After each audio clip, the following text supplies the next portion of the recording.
So I'm gonna title this God, Psychosis, and the Thin Line Between Death and Survival.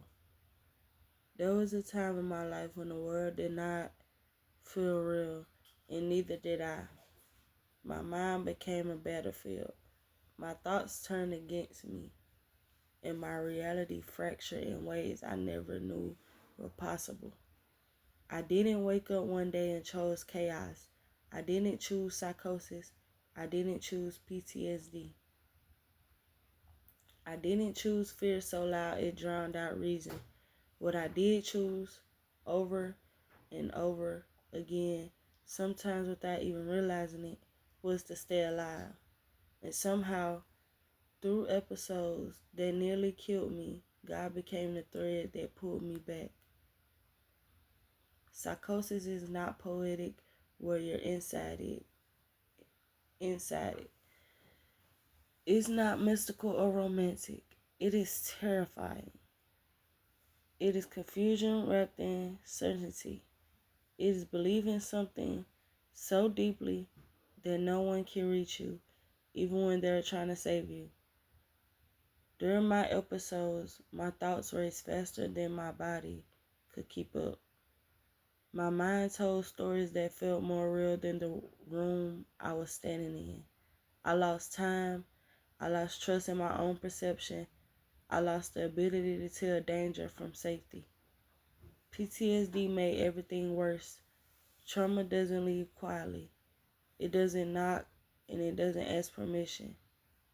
It sneaks into your nervous system and rewires your responses. Sounds become threats. Faces become warning. Silence feels dangerous. My body lived in survival mode long after the danger was gone. Even when nothing was happening, my body reacted as if everything was happening all at once. There were moments when I was close to being killed. Not just metaphorically, but literally. Moments where my mind put me in unsafe situations. Moments where my body froze when it would have run. Moments when trusting the wrong voice could have ended my life. People often misunderstand psychosis and think it's about seeing things or hearing voices alone. But it's deeper than that. It's losing the internal compass and tells you what is real, what is safe, and what is you. And yet, I'm still here. I don't say that lightly. I survived things and statistics don't favor. I survived episodes that could have ended in jail, in a morgue, or in permanent damage. I survived nights where didn't trust myself. I survived mornings where I woke up ashamed and I still feel alive and didn't know how to explain what I had been through. God didn't save me in the way movies show. There was no thunder, no booming voice from the sky, no instant healing. God showed up quietly, in restraint, in pauses, in moments that were something stopped me from going too far, in people who intervened when I couldn't intervene for myself, in doors that closed when my mind was pushing me toward danger. Faith during psychosis is complicated. I need to say that clearly. When your mind is sick, it can twist spiritual language into something harmful. It can confuse fear with prophecy and delusion with destiny. I had to learn, slowly, painfully, that God is not chaos. God is not urgency. God does not tell you to harm yourself or put yourself in danger. God does not rush you toward destruction. What saved me was not believing every thought that passed through my head, but to question them. That was a spiritual act. Learning to pause was holy. Learning to ask for help was holy. Learning to say, I don't trust my mind right now was not weakness. It was wisdom. God gave me strength to accept help when my ego wanted isolation. God worked through doctors, therapists, medication, boundaries, and time. Faith did not replace treatment. Faith walked alongside it. There was a dangerous narrative that says prayer alone should cure mental illness. The narrative nearly killed me. If God truly values life, then using the tools available to proceed it is not lack of faith. It is obedience to survival. Medication did not make me less spiritual. It made me safer. Therapy did not take God away from me. It helped me hear reality again. PTSD taught my body to expect death. Psychosis taught my mind to lie convincingly. God taught me patience. Healing was not linear. Some days I felt strong, other days I felt broken, all over again. Some days I trusted God completely, other days I trusted everything, including myself. And even in doubt, something inside me kept choosing life. That choice did not come from perfection. It came from exhaustion, from being tired of fighting myself, from wanting peace more than answers. I learned that I survived is not loud. What I survived is not loud. It is quiet consistency. It is taking medication even when I hate it. It is going to appointments even when I feel ashamed. It is telling the truth about symptoms instead of hiding them. It is letting people see you even when you feel unloved.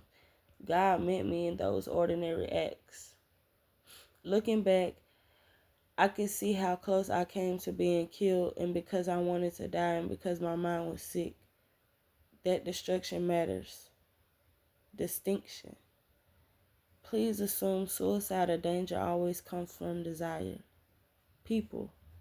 Sometimes it comes from confusion, from altered reality, from believing lies your brain tells you, and conviction. I survived because something kept interpreting the lie. The interpretation was grace. Today I live with the knowledge that that I am vulnerable but also resilient. PTSD shift exists in my body. It still exists. Psychosis is something I manage, not something I pretend that never happened. Faith is no longer about certainty for me. It's about trust. Trusting that I don't need to understand everything to stay alive. Trusting that God is not offended by my questions. Trusting that rest is not failure. If someone reading this is in the middle of psychosis or trauma, I need to say this clearly. You are not weak. Again, you are not weak. Your brain is injured, not evil.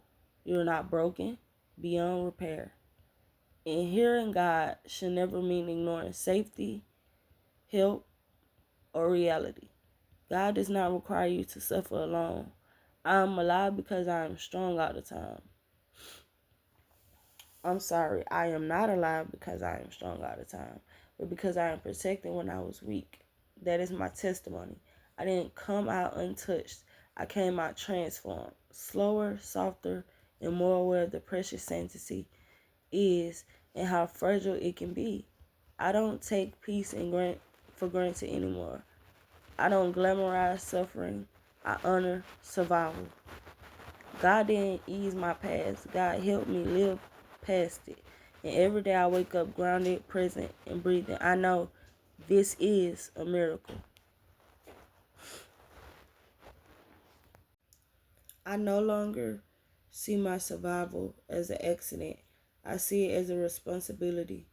A responsibility to speak honesty about mental illness without shame. To remind people that faith is a treatment and it is not our enemy. And to stand as proof that even when the mind fractures, life is still worth protecting. I carry the memory of how close I came, not as fear, but as reverence. For every breath, for every clear thought, every ordinary moment, and once felt impossible, I am still here, and that alone is sacred. That alone is glorious.